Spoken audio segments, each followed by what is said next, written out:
చెప్తే ఒక్కొక్క దానికి ఒక్కొక్క కమిటీ వేసి మీకు ఎండార్ చేస్తాను.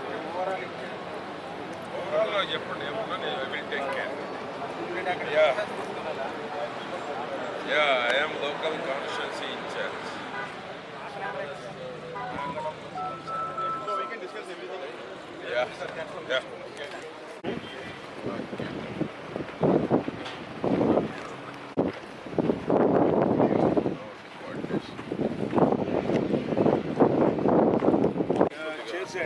అక్కడ ఏసీలు పెట్టారా? అంత దూరం ఇక్కడేమో జనం అందరూ ఉంటారు. రాజన్ కొద్ది క్లోజ్డ్ ఉంటే కొద్దిగా వాటర్ రౌండ్గా చైర్లు వేయండి అమ్మా. సురేష్ రౌండ్గా చైర్లు వేయండి.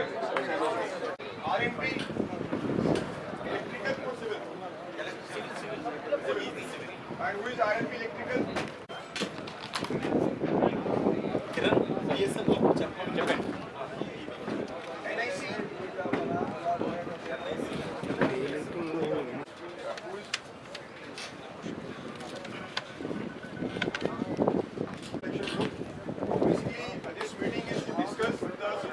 Other arrangements which needs to be in place for the upcoming visit of Honorable Prime Minister. Item arrangement, they lies equally on the organization. So this is the recommendation report of Burma Commission. So on the site. Yes, please.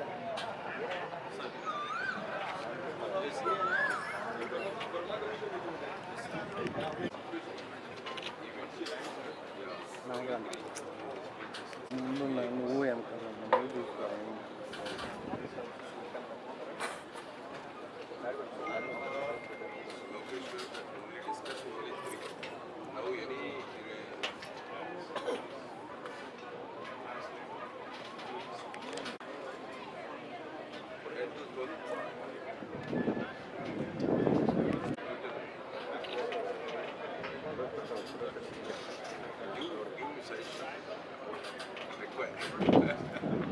Depend on you.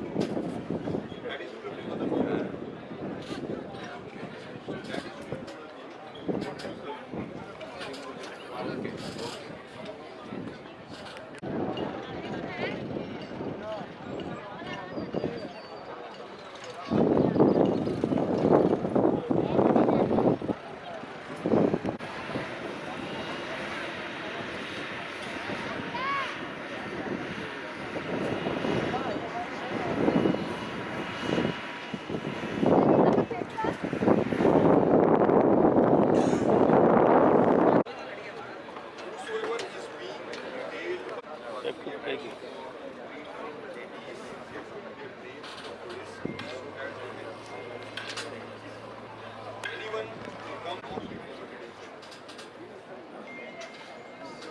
since the construction work is going on, please hand over a list of all the workers to the local police.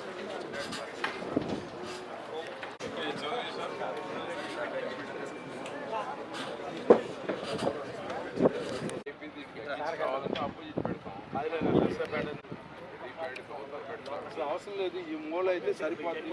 మరి మేము set చేస్తాం కదా. వదిలే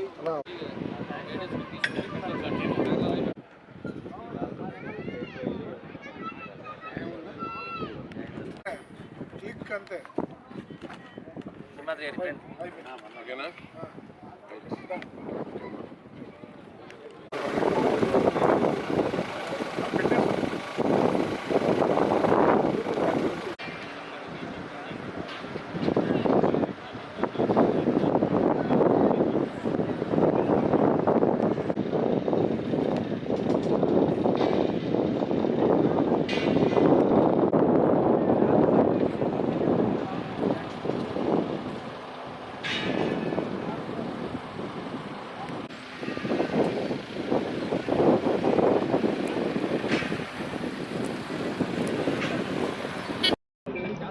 భారీ బహిరంగ సభ సాయంత్రం 4:30 గంటలకి సభా ప్రాంగణానికి నామకరణం కూడా అచ్చెన్నాయుడు గారు వస్తున్నారు. 3 పార్టీల నుంచి కూడా వచ్చి సాయంత్రం 4:30కి ఈ సభకు పేరు కూడా ప్రకటించడం జరుగుతుంది.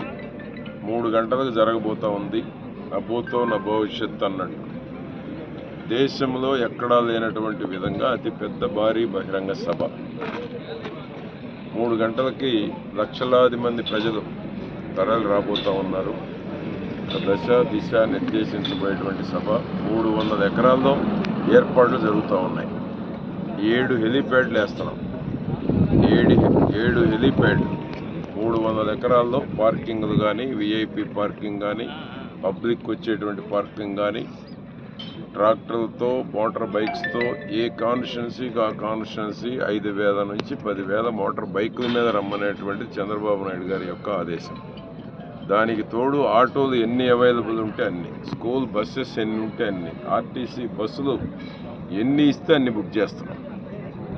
అదేవిధంగా ట్రాక్టర్లు ఎక్కడికక్కడ దగ్గర గ్రామాల వాళ్ళు గ్రామాలు సైతం నడిచి కూడా ఈ పక్కన ఉన్నటువంటి గ్రామాలు వచ్చే వాతావరణం ఉంది. లారీలు కావచ్చు, మినీ వ్యాన్లు కావచ్చు, ఏ వెహికల్ దొరికితే ఆ వెహికల్ తోటి లక్షలాది మంది ఇక్కడికి తరలి రాబోతూ ఉన్నారు. జగన్మోహన్ రెడ్డి అరాచకాలకి, అక్రమ కేసులకి, దుర్మార్గాలకి ఎప్పుడెప్పుడు ఈ యొక్క జగన్మోహన్ రెడ్డి ప్రభుత్వాన్ని వదిలించుకోవాలని ఎస్సీ, ఎస్టీ, బీసీ, మైనారిటీ వర్గాలతో పాటు యువత, మహిళ, రైతు, ఉద్యోగస్తులు ఎంత తొందరగా సాగనంపితే కష్టాలు పోతాయి, బాధలు పోతాయి అనేటువంటి ఆలోచనలో ఈ రాష్ట్రంలో ఉన్న 5 కోట్ల మంది ప్రజలు ఉన్నారు. ఒక్క రోజు కూడా మొయ్యలేము. ఎప్పుడెప్పుడు ఎన్నికల కోడ్ వస్తుందా అని ఆతృతగా ఎదురు చూస్తూ ఉన్నారు. ఎప్పుడు లేదు ఇంత ఉత్కంఠ, ఇంత ఆతృత ప్రజలు. ఎందుకు ఎదురు చూస్తున్నారంటే ఈ అరాచకాల నుంచి బయటపడాలని, ఈ దుర్మార్గాల నుంచి బయటపడాలని, ఈ దుర్మార్గుడు పాలనను వదిలించుకోవాలని, రాష్ట్రానికి బట్టిన శనిని వదిలించుకోవాలని ప్రజలు ఇంత ఉత్కంఠగా ఎదురు చూసింది ఎప్పుడు లేదు. ఎన్నికల కోసం, ఎన్నికల కోడ్ కోసమే ఎదురు చూస్తూ ఉన్నారు. ఎందుకంటే 5 సంవత్సరాల్లో భరించలేనటువంటి బాధలు భరించారు 5 కోట్ల మంది ప్రజలు. నాయకులే కాదు, గ్రామాల్లో కూడా ఎక్కడికక్కడ అభద్రతలో ఉన్నారు రాష్ట్ర ప్రజలు. ఆ అభద్రత నుంచి బయటపడేటువంటి దానికి, ఈ అరాచకపు అక్రమ పరిపాలన వదిలించుకోవడానికి ఎప్పుడా అని ఎదురు చూస్తూ ఉన్నారు. దానికోసమే బీజేపీ, తెలుగుదేశం, జనసేన కూటమి. ఈ కూటమి ఏర్పడగానే వాళ్ళ పార్టీల అభ్యర్థులు కరువైపోయారు. ఇది చూశారు చిలకలూరుపేటలో, గుంటూరులో ఏ విధంగా క్యాండిడేట్లు మారుస్తున్నారు. వాళ్ళు ఎంపీలు ఏ విధంగా తెలుగుదేశంలో చేరిపోతూ ఉన్నారు, మంత్రులు ఏ విధంగా చేరిపోతూ ఉన్నారు. అభ్యర్థులు దొరకని పరిస్థితి ఈరోజు వైసీపీకి ఏర్పడింది. అభ్యర్థులు దొరకని పరిస్థితి వైసీపీకి ఏర్పడింది ఈరోజు. ఇక్కడేమో మాకు ఈరోజు సర్వే కూడా చూశారు. సి ఓటర్ ఏబీపీ పోయినసారి కూడా కరెక్ట్గా చెప్పాడు. 6 నెలల ముందు కరెక్ట్గా చెప్పాడు 10% తెలుగుదేశం వెనకబడి ఉందని.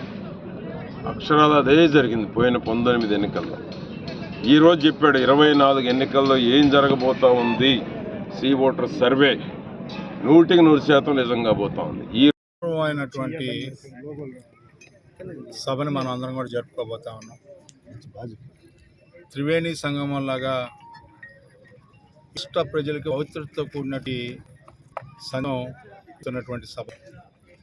సభాంగణం అత్యంత వైభవంగా అందరికీ ఎలాంటి ఇబ్బందులు లేకుండా ఏర్పడుకుంటా ఉన్నాం. కట్టమైనటువంటి భద్రతలో ఏర్పాటు చేసుకుంటా ఉన్నాం.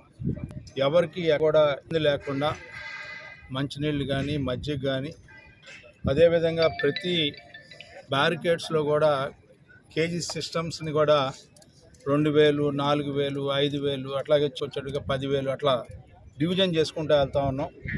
అంతేకాకుండా ప్రధానమంత్రి గారికి హ్యాంగర్ ద్వారా లోపల మళ్ళీ బిన్స్ని అదేవిధంగా చంద్రబాబు నాయుడు గారికి, పవన్ కళ్యాణ్ గారికి కూడా మంచి వస్త్ర ఏర్పాటులో కానీ, అదే ప్రధానమంత్రి గారికి గన్నవరం ల్యాండ్ అవడానికి స్పెషల్ హెలిప్యాడ్స్ని, అదేవిధంగా పవన్ కళ్యాణ్ గారికి, చంద్రబాబు నాయుడు గారు దిగడానికి వేరే హెలిప్యాడ్స్ని, మరి ఈ రకంగా అన్ని భద్రతతో కూడినటువంటి వస్తువులను ఏర్పాటు చేసుకోవటమే కాకుండా ఈ రాష్ట్ర ప్రజలు ఈ రోజున లక్షలాది మంది ఇక్కడ తరలి వచ్చే ప్రజలకి ఈ రాష్ట్రంలో జరిగే అరాచకం, అవినీతి కానీ అంతమందించేదాన్ని రోజున